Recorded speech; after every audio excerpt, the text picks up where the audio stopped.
Hi friends, நான் உங்கள் Zubaida Jacks கிச்சன்லேருந்து. இது உங்களுக்கான சேனல் நமது மொழியில். ஃப்ரெண்ட்ஸ், இன்றைக்கி நம்ம பார்க்க போகிறது ஒரு சூப்பரான பன்னீர் மசாலா கிரேவி. அதுவும் எந்த ஒரு ஸ்பெஷல் இன்க்ரீடியண்ட் இல்லாமல் ரொம்பவே சிம்பிளான மெத்தடில், ஆனால் அப்படியே ரெஸ்டாரண்ட் ஸ்டைலில் எப்படி செய்கிறது அப்படின்றத இன்றைக்கி நான் செஞ்சு காமிச்சிருக்கேன். இதில் ஃப்ரெஷ் க்ரீம் அந்த மாதிரி எதுவுமே ஆட் பண்ண தேவையில்லை.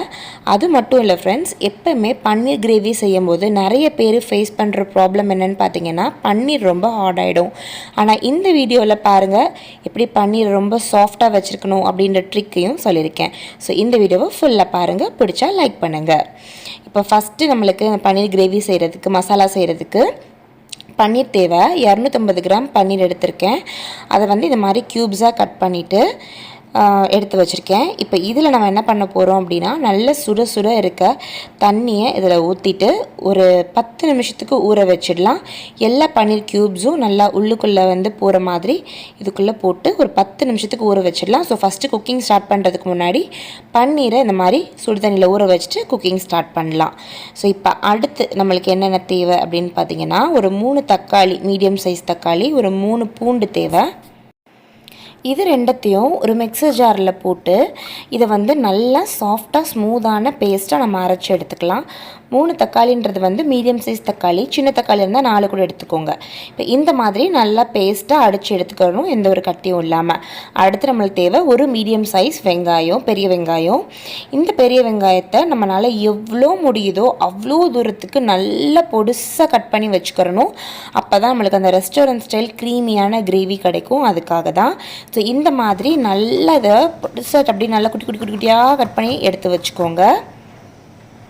இப்போ நான் ஒரு அயன் ஸ்கில்லெட் எடுத்து வச்சுருக்கேன். நீங்கள் எந்த ஒரு பேன்லனாலும் இதை செய்யலாம்.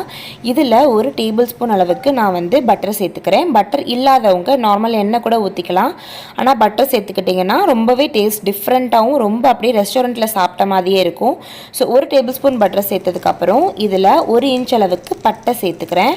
பட்டையும் இதில் சேர்த்துக்கலாம். அதுக்கப்புறம் ஒரு 3 ஏலக்காய், ரொம்ப சிம்பிளான இன்க்ரீடியன்ட் தான் அதில் சேர்த்துருக்கேன். அதுக்கப்புறம் இதில் 1 ஸ்பூன் அளவுக்கு சீரகம். இதெல்லாம் நம்ம வீட்டில் எப்போயுமே இருக்கிற பொருள் தான். சீரகம் நல்லா பொரிஞ்சதுக்கப்புறம் லைட்டாக அந்த பட்டர்லேயே சாத்தே பண்ணிக்கோங்க. பட்டரை ரொம்ப கருக்க விட்டுறாதீங்க. லைட்டாக மெல்ட் ஆகும்போது இது எல்லாத்தையும் சேர்த்துடலாம். அடுத்து நம்ம நல்லா பொடுசாக கட் பண்ணி வச்சுருக்க வெங்காயத்தையும் இதில் சேர்த்துட்டு நல்லா இதில் வதக்கிடலாம். இந்த கிரேவியில் ரொம்ப மெயினாக பார்க்க வேண்டியது வெங்காயம் நல்லா வதங்கியிருக்கணும். அதுதான். இப்போ வெங்காயத்தை நல்லா வதக்கிட்டு இருக்கும் போது இந்த அளவுக்கு நல்லா உங்களுக்கு சாஃப்டாக லைட் ப்ரௌனாக வதங்கி வந்துடணும். இதுதான் மெயினாக பார்க்கணும் நீங்கள்.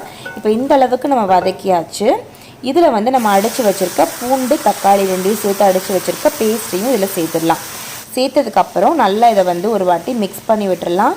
அந்த தக்காளியில் இருக்க தண்ணி எல்லாமே நல்லா அப்சர்வ் ஆகி கலர் மாறணும். லைட்டாக ஒரு ரெட் கலர் வரும். இந்த மாதிரி இது வரைக்கும் நம்ம வதக்கினதுக்கப்புறம் இதில் நம்ம 1/2 ஸ்பூன் அளவுக்கு மஞ்சள் தூள், 1 டேபிள் ஸ்பூன் அளவுக்கு மிளகாய் தூள், நீங்கள் காரத்துக்கு தகுந்த மாதிரி கூட சேர்த்துக்கோங்க. சேர்த்துட்டு நல்லா இது எல்லாத்தையும் திரும்ப அந்த பச்சை வாழை போகிற அளவுக்கு நம்ம வதக்கிடலாம்.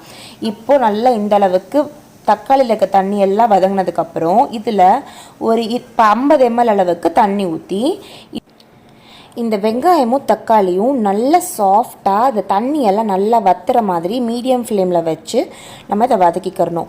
இந்த கிரேவியில் நம்ம வீட்டில் இருக்க நார்மலான பொருளை வச்சு தான் செய்கிறோம். ஆனால் இந்த குக்கிங் மெத்தட் மாறுறனால நம்மளுக்கு அப்படியே ரெஸ்டாரண்ட்டில் இருக்க மாதிரியே கிடைக்கும். இப்போ பாருங்கள், தண்ணி எல்லாம் நல்லா வத்திடுச்சு. இப்போ இதில் நான் இன்னும் கொஞ்சம் தண்ணி ஊற்றிக்க போகிறேன்.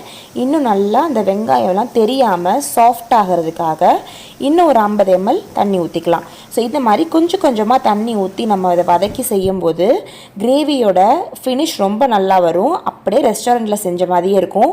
உங்கள் வீட்டில் கண்டிப்பாக கேட்பாங்க, நீ எந்த ரெஸ்டாரண்ட்டில் இதை ஆர்டர் பண்ணேன்னு. இப்போ நல்லா தண்ணியெல்லாம் வற்றினதுக்கப்புறம் இதில் 1 ஸ்பூன் அளவுக்கு கரம் மசாலா சேர்த்துக்கலாம். கரம் மசாலா சேர்த்ததுக்கப்புறம் இதில் 1 ஸ்பூன் அளவுக்கு கசூரி மேத்தி சேர்த்துக்கலாம். கசூரி மேத்தி இல்லாதவங்க கொத்தமல்லி தழை கூட இதில் சேர்த்துக்கலாம். ஆனால் கசூரி மேத்தி சேர்த்தா ரொம்ப நல்லாயிருக்கும். சேர்த்ததுக்கப்புறம் 1 டேபிள் ஸ்பூன் அளவுக்கு பட்டர் சேர்த்துட்டு இதை திரும்ப நல்லா மிக்ஸ் பண்ணி விடுங்க. அந்த 2வது வாட்டி பட்டர் சேர்க்கறனால அந்த பச்சை வாடை எதுவுமே இல்லாமல் இல்லாமல் ரொம்பவே டிஃப்ரெண்ட்டான ஃப்ளேவர் கிடைக்கும். ஸோ எல்லா பொருளுமே வீட்டில் இருக்கிறது தான் ஃப்ரெண்ட்ஸ், கண்டிப்பாக ட்ரை பண்ணி பாருங்கள். இதில் சுவைக்கு ஏற்ப உப்பு சேர்த்துடலாம். இப்போ இதில் நம்மளுக்கு எவ்வளோ கிரேவி வேணுமோ அந்த அளவுக்கு தண்ணி ஊற்றிக்கலாம். ஸோ அந்த அளவுக்கு தண்ணி ஊற்றுனதுக்கப்புறம் இது எல்லாத்தையும் நல்லா மிக்ஸ் பண்ணி நல்லா கொதி வரட்டும்.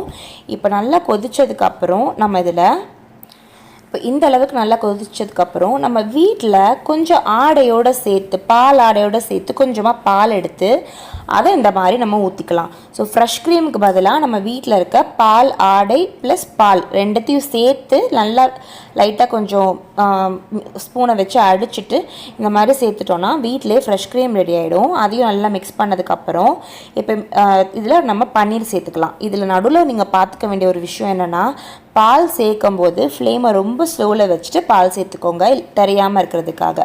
இப்போ இதில் நம்ம கட் பண்ணி வச்சுருக்க ஏற்கனவே சுடுதண்ணில் போட்டு ஊற வச்சுருந்த பன்னீரை இதில் சேர்த்துடலாம்.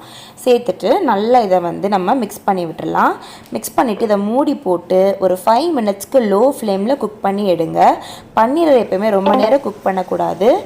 3 to 5 மினிட்ஸ் மேக்ஸிமமாக குக் பண்ணால் போதும். இப்போ பாருங்கள், நல்லா நம்ம போட்டிருக்க பட்டர் எல்லாம் மேலே அப்படியே நல்ல எண்ணெயாக திரண்டு வந்துருச்சு.